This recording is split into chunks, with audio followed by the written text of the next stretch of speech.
एक गांव में एक लालची व्यापारी रहता था।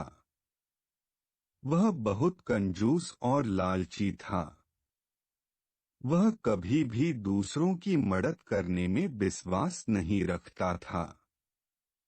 वह तो कमसल माल अधिक मुनाफे के साथ व्यापार करके अधिक से अधिक मुनाफा कमाना चाहता था।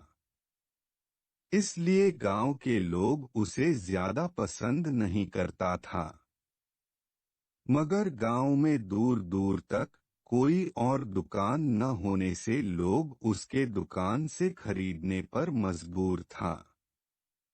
वह गंजा भूरे बालों वाला आदमी था। उसके सिर तांबे के कटोरे की तरह चमके हुए था।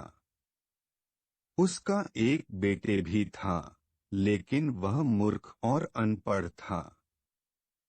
एक दिन व्यापारी के किसी रिश्तेदार ने एक मिठाई की दुकान खोली और उसके उद्घाटन के मौके पर उस लालची व्यापारी को भी आमंत्रित किया।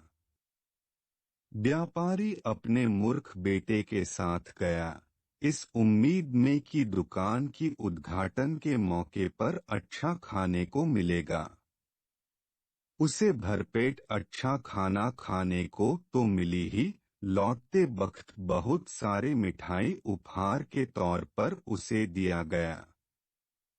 वह बहुत खुश होकर मिठाई का सारा डब्बा अपनी दोनों हाथों में लेकर घर लौट रहा था।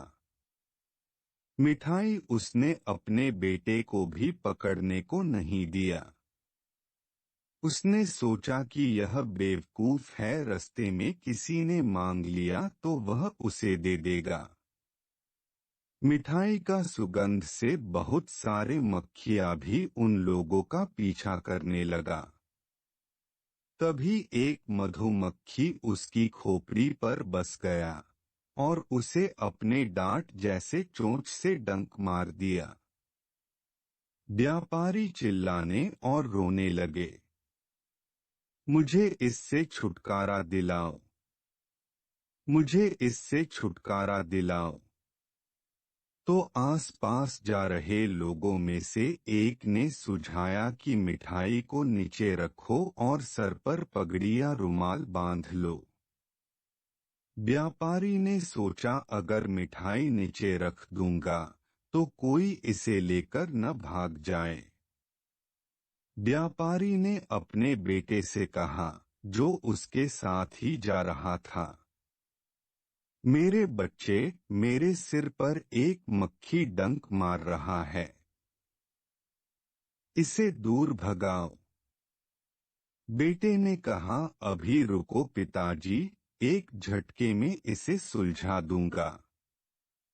बेटे ने जवाब दिया, जो व्यापारी के पीठ के पीछे ही था, और केवल एक मक्खी को मारने के इरादे से नजदीक पड़े लकड़ी उठाकर उसने अपने पिता के सिर पर जोर से वार कर दिया, जिससे व्यापारी के सर फूट गया और धड़ाम से नीचे जमीन पर गिर गया। लालच की वजह से व्यापारी का सर तो फूटा ही, उसके हाथों में पड़ा सारे मिठाई भी नाली में गिर गया। व्यापारी ने सारी मिठाई तो खो ही दिया, साथ साथ अपनी सर भी फोड़ लिया।